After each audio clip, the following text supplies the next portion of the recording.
And welcome to the India Hangout along with Ayaz Memon at Cricketwala. We are going to be talking about what lies ahead for the new Narendra Modi government, which will mostly be sworn in next week. Ayaz, before we start off and we join Yashwant Deshmukh and Shankar Iyer, the sense that we've taken away from all these days of...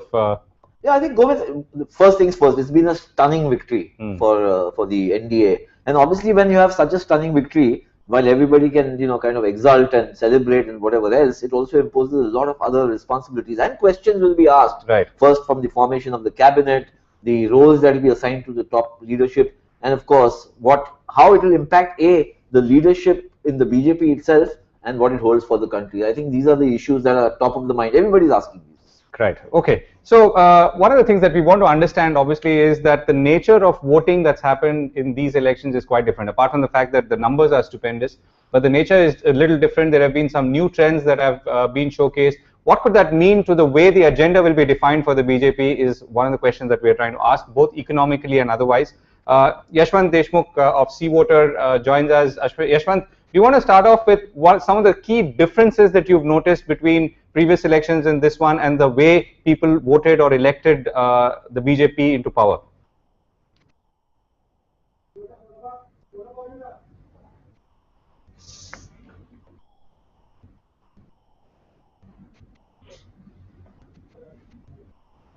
Right, I think we have a problem with Yashwant. Shankar, let me put that same question to you. What's fundamentally different this time around? I mean, we'll come to the electoral numbers with Yashwant in a moment, but what's fundamentally different in the manner in which people have expressed their electoral decisions or their desires?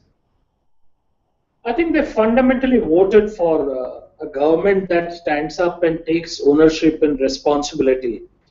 And the failure of the UPA, I mean, if there was a referendum on failure, this is it. I mean, the Congress can't even claim the leader of opposition post. It has fewer seats in 30 states than the BJP has in one state. Hello? Yeah, we're hearing you, yeah.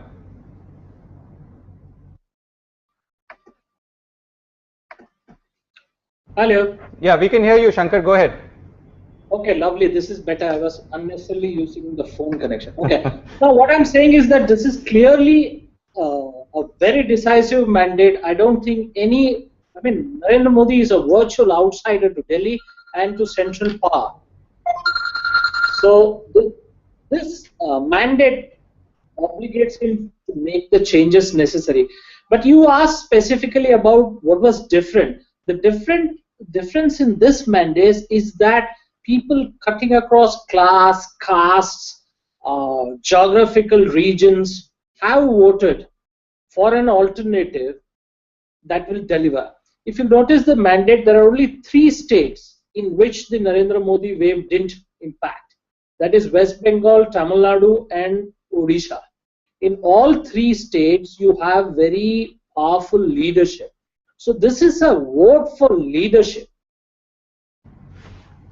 Okay. Ayaz? Yeah, I think very clearly it's a vote for leadership. I think the kind of vacuous environment in which, it seemed that the UPA was operating by all accounts, it seemed to, much as we might sit and intellectualize in television studios and newsrooms and whatever else, the message of the inactivity or inertness of the UPA government seems to have got down to the basic, absolute, what should I say, the Zilla and Panchayat levels of India. And the vote seems to have been sweeping. Of course, there is a kind of a flip side to it that there are 3 or 4 states which remain completely unaffected. The wave can be felt in the rise of the vote share for the BJP, but it's not translated into seats. So there is a bit of an anomaly there. Okay. The wave has been massive, but it's been within a certain geographical, kind of framework. Right. So Shankar, we've been talking about the ferocity of this wave and so on, but we've also talked about obviously the kind of let's say weight it places on the BJP NDA government to deliver, because there is a sense of overpromise in some ways. One of the points that has been made in our first round of agenda hangouts is that markets, for instance, are happy to give him a honeymoon period of about 3 to 6 months, and then it will really come down to saying, okay, what are you delivering for this country or for the economy and so on. What's your own sense? I mean, how much time does he really have, and what could he first do or should he do to demonstrate the capabilities that he's been talking about? Well, I must first say that the markets have voted for the restoration of a sense of order first. And they will wait for 6 months to 8 months to see how this government, what kind of roadmap it establishes. The first signals will always be the formation of cabinet and how Narendra Modi handles the bickering that the BJP is famous for or infamous for. So in this case particularly, I think given this momentum and the size of the mandate, not many tails will wag, and I think the people will accept whatever he proposes. The only then downside is if he makes an error of judgment in the kind of people he accommodates. I think that the mandate gives him a completely free hand to choose meritocracy, competency, and weed out all these sycophantic loyalty factors that come into creation of a cabinet. So first, the attention will be on his team. The second milestone will obviously be about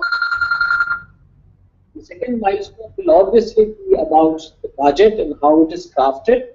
And the third milestone, I think, will be somewhere after the festival season. Will be how the market, how the economy, real economy, or the broader economy actually responds to the impulses and inputs that he has put in. Okay. I think the markets will give him a lot more time, and they are convinced about Gujarat model, which I actually call the Gujarati model. So, and that should work. And let's see how he delivers. Right. Okay. So how much time do we give him, Ayaz, or how much time before the media too starts beginning to get edgy?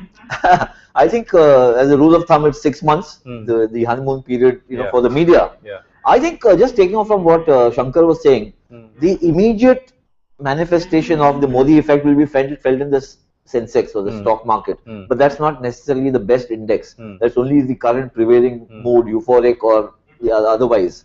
I think what will emerge, and that might come from the numbers that who's voted, how many people, the women, the backward caste, and so on and so forth.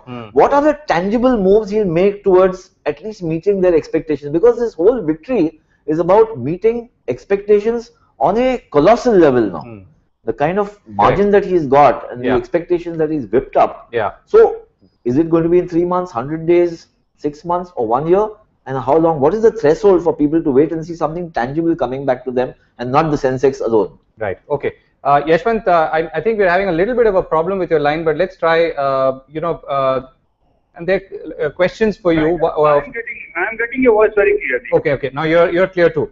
So the first is one of our readers has one of the people who've logged in have congratulated you for your estimates on vote share, and he says they were quite on bang. Then he asks, his name is Rajan, he asks, what's your opinion on the Muslim voter supporting the NDA?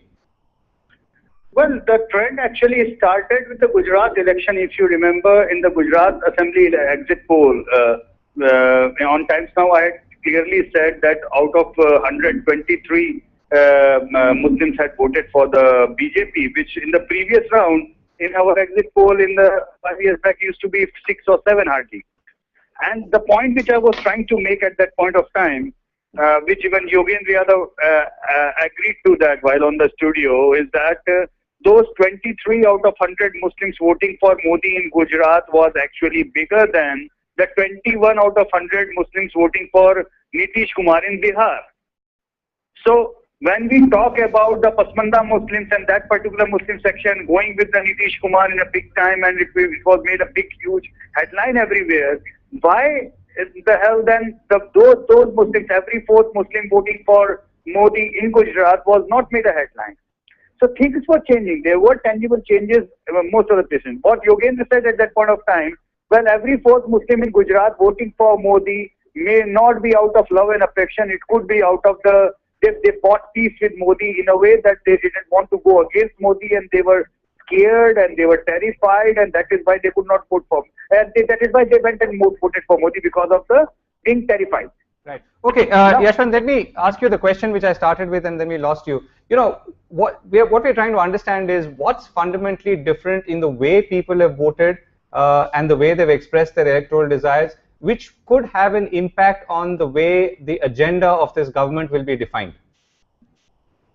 Well, the straightforward answer is that this government has come to power purely on the aspiration of the middle class and the youth and big time even rural middle class.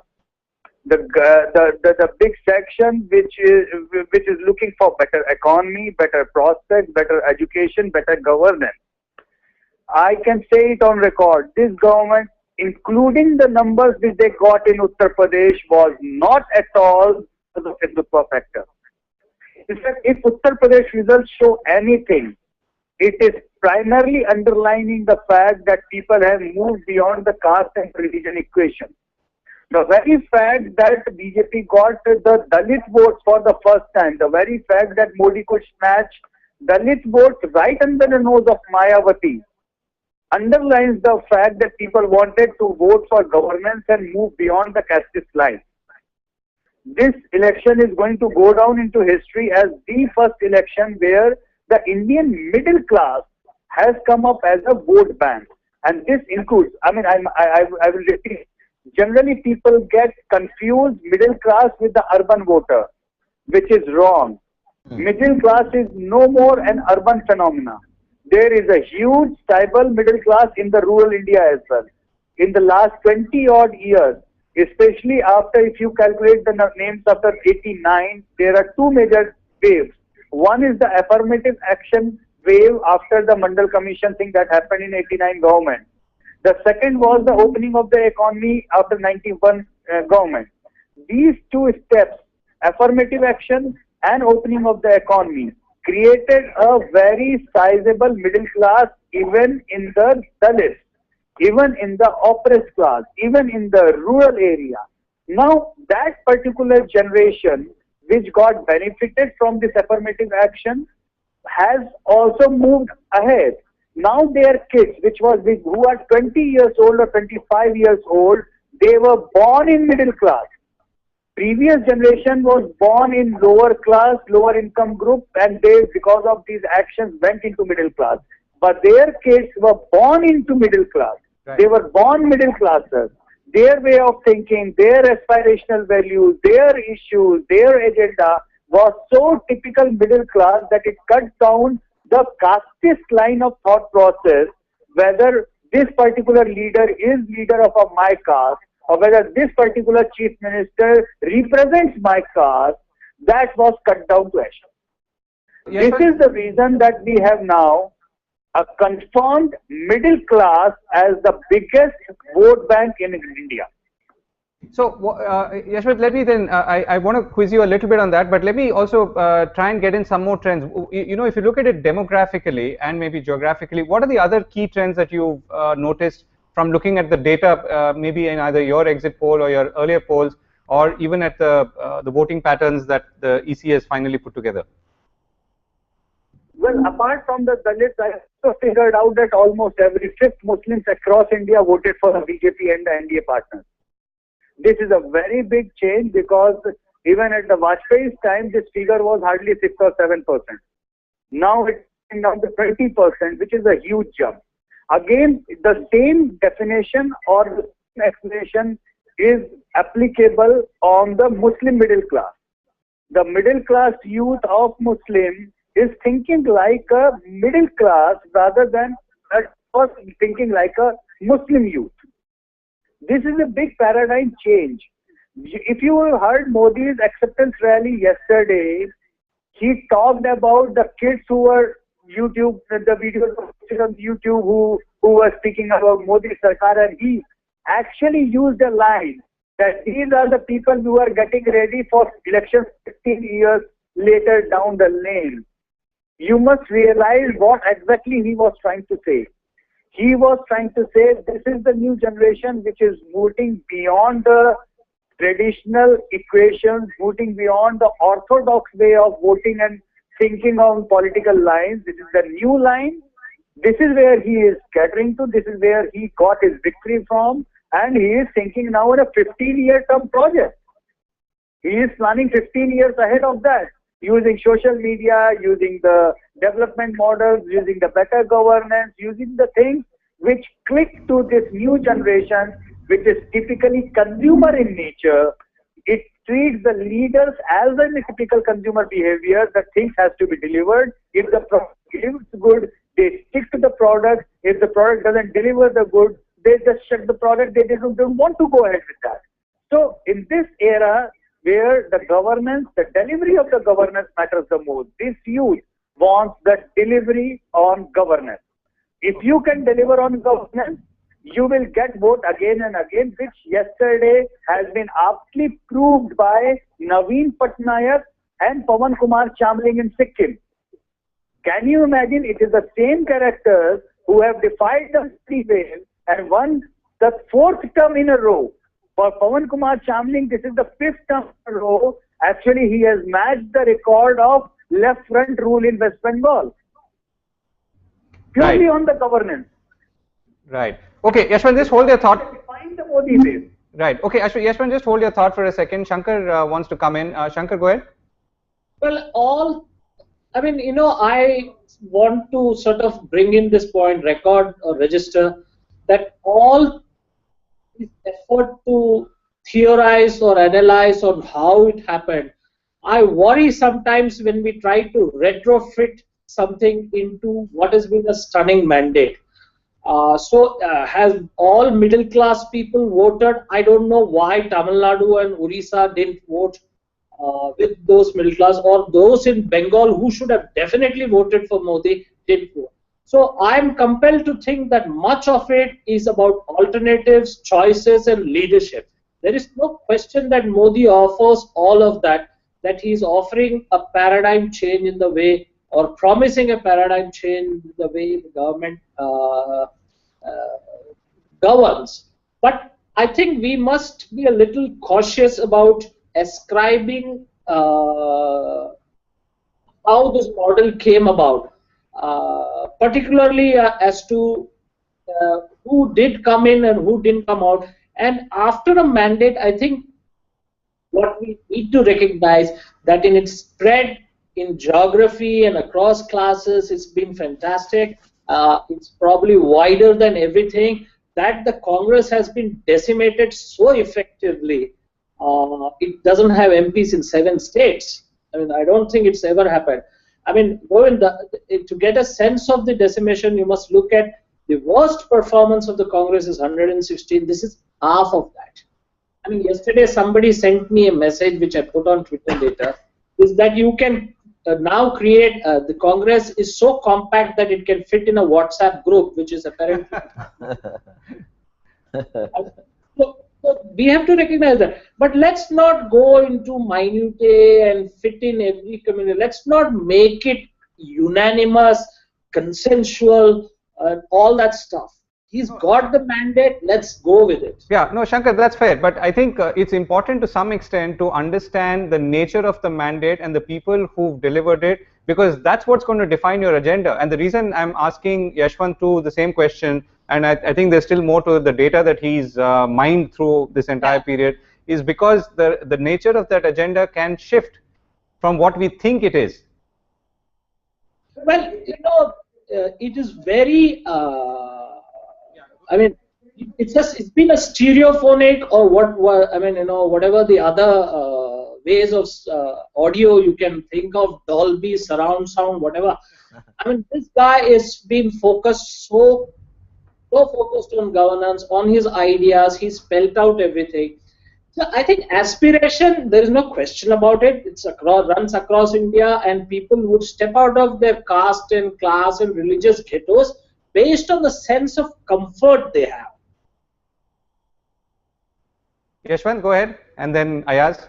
Trying to pitch in on the argument of the middle class as the new vote bank, with the example and explanation to the four states on the East Coast. You start with the Tamil Nadu, Andhra Pradesh, Odisha and West Bengal. Now look at the vote share of the BJP and allies. In each of these states, they have polled almost 20% and much beyond 20%. This is the typical middle class vote which has gone to the NDA and the BJP.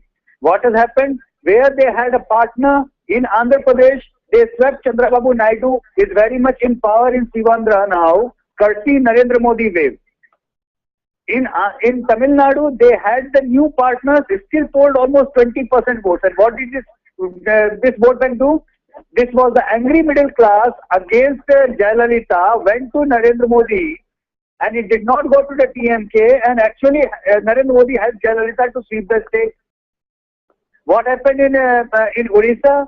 BJP got so many votes over there. The angry votes of Naveen Patnaik, anti-incumbent vote, did not vote to the Congress. It went to BJP, and Naveen Patnaik swept the state. What happened in West Bengal? BJP almost polled about 20%. The angry middle class vote, which were upset with Mamata Banerjee, did not go to left front, went to BJP, and Mamata Banerjee swept the state. So, in the first past the post system, imagine that these votes, these middle class angry votes going to Modi actually helped these leaders to win. If it would have been a proportional representation system, then probably you would have been watching Modi getting almost 1/4 of their MLAs or MPs from Tamil Nadu, from Odisha, from West Bengal, and even in Andhra Pradesh. In Andhra Pradesh, because they mulled up this wave mulled up with Chandrababu Naidu's vote, it was electorally reflected in his victory. But this middle class 20%, I mean, can you imagine, has BJP ever polled around 20% in West Bengal? Has the BJP ever polled almost 1/4 of the vote in Odisha? Almost 20% in Tamil Nadu along with the allies. These new small allies, I mean, the new front which they had picked up. So this trend is very much visible across India, across all platforms. You think about the seats, I mean, look about the geography of the sweep of Narendra Modi and middle class and this particular vote of aspiration. BJP for the first time won a seat like Ladakh on the aspiration of getting a UT status. BJP in a state like Arunachal Pradesh won a seat over there. BJP has won Andaman and Nicobar Island. BJP for the first time with the allies had won Pondicherry. Can you imagine these are important seats, single seats, but these are very important for you to understand. East, the extreme north, Ladakh, extreme east, Arunachal Pradesh, extreme south of the south, Andaman Nicobar Island. Look at the areas where Modi was able to penetrate. This is New India, boss. Okay. This is where the information is traveling at the speed of the light. This new media is courtesy the telecommunication and the mobile telephony. People of India, the youth of India might not be having an access for internet on the computer, but this social media is available on their telephone. They are available right on their handset. The same information that all of us are discussing right now, chances are people are listening to this in Leh, people are listening to this in Itanagar. Chances they are listening to this in Andaman Nicobar Island. It's not just privy to people living in Delhi or Mumbai. So Yashwant, I have a question here at this point in time. Now we all know, I mean, you've given us a fairly interesting, kind of wave that has come in, and the rural middle class that you've talked about. What do you think will be or should be Narendra Modi's first few steps in establishing his bona fides? I mean, so far in the campaign, it was about corruption and about business interests being hurt because of policy paralysis. But at the same time, the wave has come through crores and crores of people who are actually the rural middle class, who may not necessarily look at the Sensex, but they may look at job creations or some other signals to tell them that we've voted for the right man. Where should he prioritize? Well, I think he has to come up with a short-term plan and a long-term plan. Not everything has to be or can be done in 24 hours or a 100-day format or even a year-odd format. That's not the way the governance is done. Governance is basically about long-term policies which deliver things and change the things in a long-term perspective and in a stable way. It is not to introduce something which is fluctuating every now and then. Good governance is all about giving stable policy and stable results. So, nevertheless, I guess that people's aspiration is could be short-term and long-term both. We are actually conducting a snap poll today. Right now, when we are talking, this poll is going on because we are asking the people across India now what they think the Narendra Modi government should tackle first. What are their priorities? So, I would be able to come up with these results tonight. What exactly the Indians or the voters or the supporters of Narendra Modi now want him to do. But my knee-jerk reaction to your question, based on what I got from my exit poll data, Yes. the day of the exit poll, we also asked people what was the issue which was influencing you today while casting your vote. The biggest issue coming around was inflation. Number 2 issue was corruption. So I guess that if you talk about from the common man's perspective, from the middle class perspective, from the housewife's perspective, from the youth perspective, I guess the common Indian actually is very much focused on the problem of inflation. So if you are talking about a short-term policy, I guess this government has to come up with some plan to control at least the price rise in an immediate near future impact. And apart from that, the governance, the governance policies and the rest of the industrialization and long-term growth plans and employment generation, these are the things which are actually very much interlinked. Okay. You are having good policy, you will open up couple of the things, environmental clearances to good projects, which will open up the FDI. The FDI comes in, the project kickstart, you get employment, the GDP goes up, the purchasing power goes up, the consumption goes up, and then it's a cycle. And you have been a business journalist, you know it better than me. I am talking only from the socio-economic perspective that I have. Okay, Shankar, so I think we've got a small bucket of things now. I mean, between our discussions at the earlier agenda hangout and this one. Now, what are the 2 or 3 things, according to you, that should be attended to first? Is it this the new middle class that Yashwant spoke of, and therefore their interests and their needs? Is it the poor? Is it business and big business? Because what big business does also will obviously create the multiplier effect. What's your pick? It's a very simple thing. I mean, he has to bring in equity in in his policies. So if he tends to focus too much on the middle class or on the corporate class, I think he'll flounder very badly. So obviously there are things in this bucket that are very clearly greater common good issues, which is the first issue that he has to tackle and must tackle is inflation.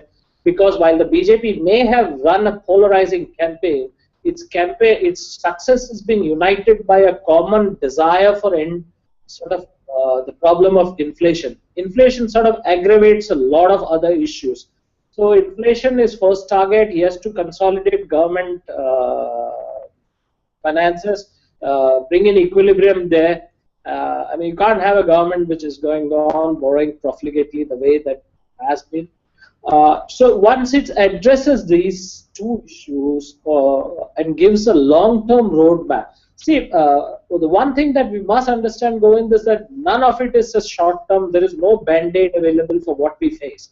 All of these issues, long-term issues, and they have to be. So what is important is what Modi focuses on, what is a long-term roadmap he sort of promises, and how he injects equity into the idea.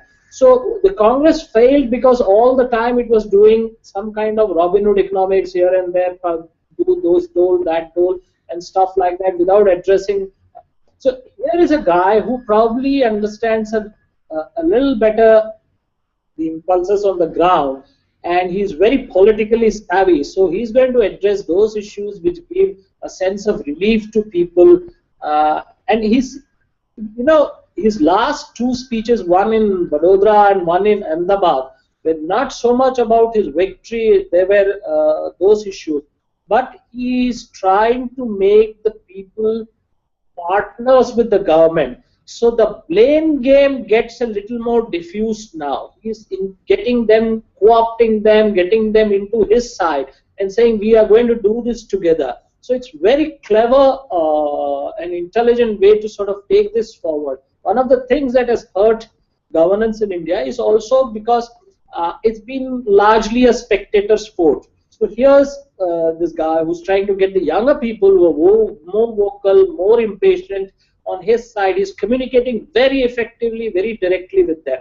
So he has built a core audience who will again transmit this message through.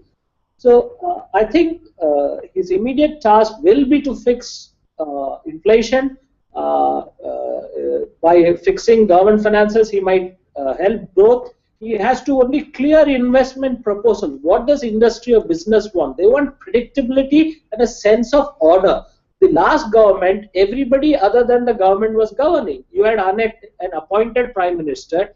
You had officials in unelected institutions dictating policy, and you had legislative rights being sought to be taken away by guys on the Maidan. So all this, if it is curbed and there is a sense of order, business is fine, and they need some predictability. Right. And so he'll take. Anyway, they understand that there's no headroom for any more sobs for them, and the political elbow room will be used for delivering on bigger issues. At the end of the day, business will also benefit if inflation is curbed because people have more spending power and the virtuous cycle kicks in. Right. Okay, Shankar, we've almost run out of time, but just before we go, Yashwant, when is your poll result going to be out? We are running this poll since morning, and I'm expecting these polls to be over by around 6 or 7. So either we are going to release it tonight, or if it takes a longer time to cover the basic minimum sample size that we need for an all India representation, then in that case we will be releasing it tomorrow. So it just depends on how much response we are getting. I mean, what's the sample size that we are covering today. Great. Yes, so we look forward to that. Thank you very much for joining us, and hope to circle back in the next 48 hours and understand what the people really want from Modi after having elected him, as opposed to before having elected him. Thanks, Shankar, as well. Ayaz, last word. Yes, I think hopefully Mr. Modi will see what Yashwant Deshmukh and all deliver in terms of what the aspirations of the people are. And where they come I think really for us, in the media, what's more important now is what portfolios he's going to hand out to whom, and how many he'll retain himself. How many will he retain himself? I think that's going to be really. And will it be a small government? Will it be a lean, mean cabinet, or is it going to? I think it will be a lean, mean one. Okay, let's look forward to that. Thank you very much on that note, Ayaz and Shankar and Yashwant, for being.